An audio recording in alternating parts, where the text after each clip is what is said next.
see what's going to happen. Now watch Duncan. He's got good position.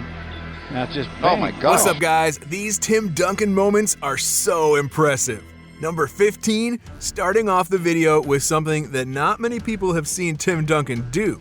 This is an alley-oop that he caught during a game against the Los Angeles Lakers. Duncan wasn't known to be the type of explosive player to rise up and slam it down on opponents, but he was presented with a great opportunity to do just that. And gives it off to Manu. Tim Duncan! He really made this one-handed catch and slam look so easy while dunking all over a Lakers defender in the process. Number 14. Sometimes it looks like players put the game in slow motion when they get the ball, and that's what happened here. The game just slowed down when Duncan got possession of the ball after picking up a nice steal on LeBron James of all people. He was able to fly down the court and put the moves on LeBron before finishing with an and-one layup. See for yourself. James. Tim rebounding it and bringing it. The crossover. Get out of here! There are not a lot of players who can do so many different things in a matter of just one play, yet here's Tim Duncan picking up a steal, making that crossover and a layup with the foul in seconds. Number 13. The college world couldn't handle Duncan when he first came around. As a member of the Wake Forest Demon Deacons, Duncan was able to win the Defensive Player of the Year award for 3 straight seasons. He had a 97-31 overall record throughout his college career as well to make it look even more impressive. And we're not done there though. He averaged 20.8 points, 3.2 assists, and 14.7 rebounds a game in his final year of college, the 3rd season that he brought home that Defensive Player of the Year award. Number 12. Duncan impressed a lot of people with his decision to stay in college longer than anticipated. Many people think that players should just head straight into the league in order to make the max amount of money possible. Duncan, though, didn't do that. He was mentioned as one of the best prospects after his freshman season and had a lot of business opportunities at his disposal at the time. Instead of leaving, though, he declined all the offers and went back to college for 2 more years. The reason being was because he promised his late mother that he wouldn't head into the NBA without graduating with a college degree. Number 11. His rookie season. There are few rookies who can come into the league and dominate everybody in their path right away. Duncan was one of those few. When he was drafted by the San Antonio Spurs with the number 1 overall pick, he did not disappoint.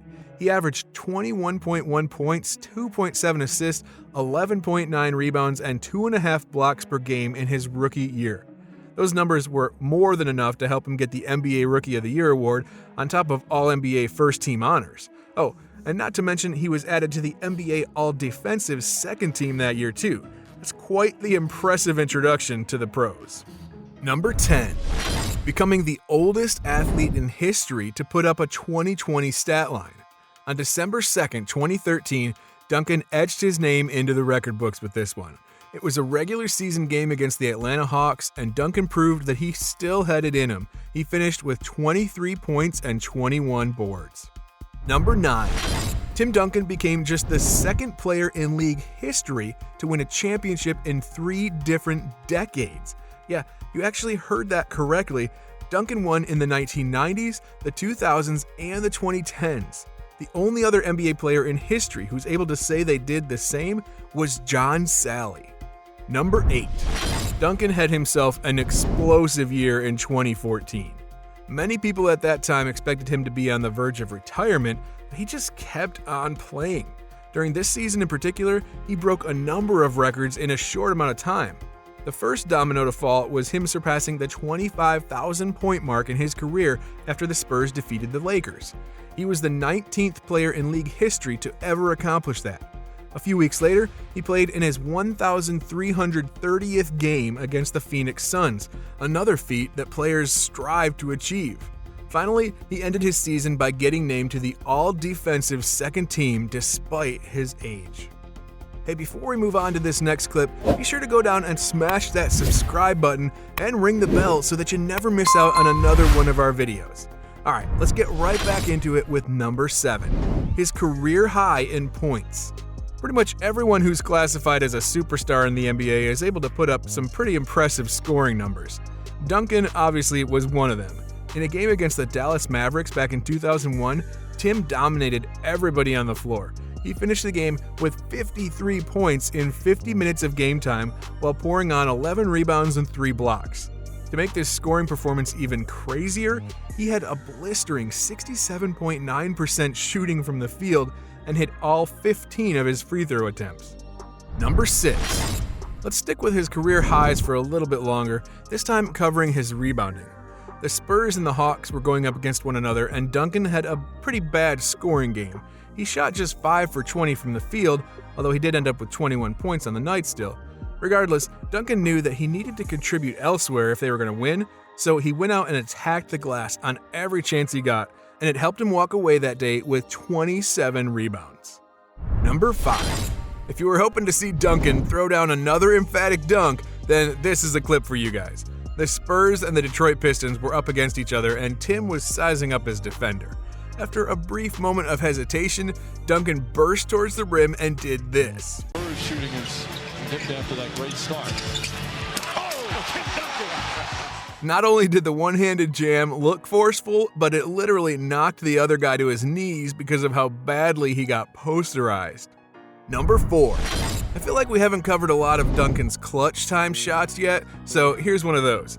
This shot came when the league was a lot different, and you could tell because the score was 72-71 with only 5 seconds left in the fourth quarter.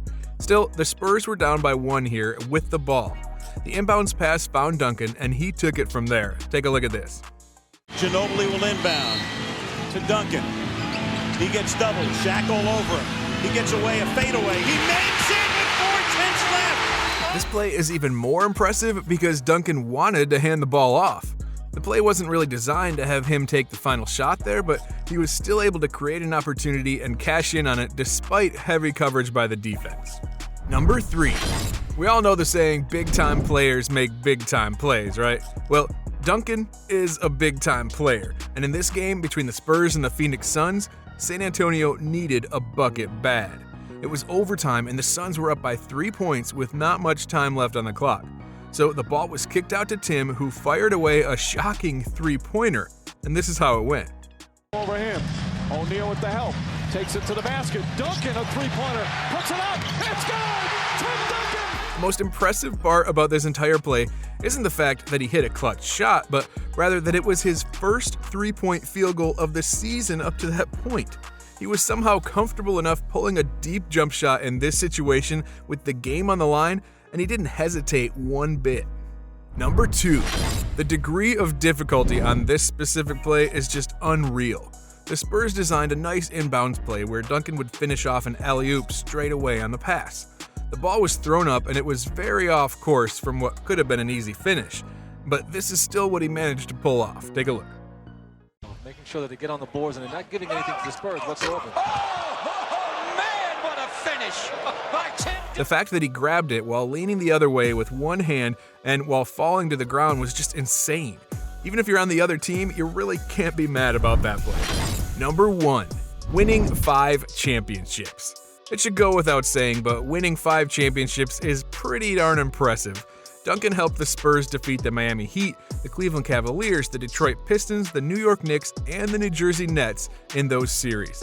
On top of that, he won 3 different NBA Finals MVP awards to further cement his name in league history forever. That's it for this one, guys. If you enjoyed our video, make sure to leave a like down below and go ahead and subscribe while you're down there. Also, there's a video, it just popped up on your screen right now, so make sure you click it and you can keep watching.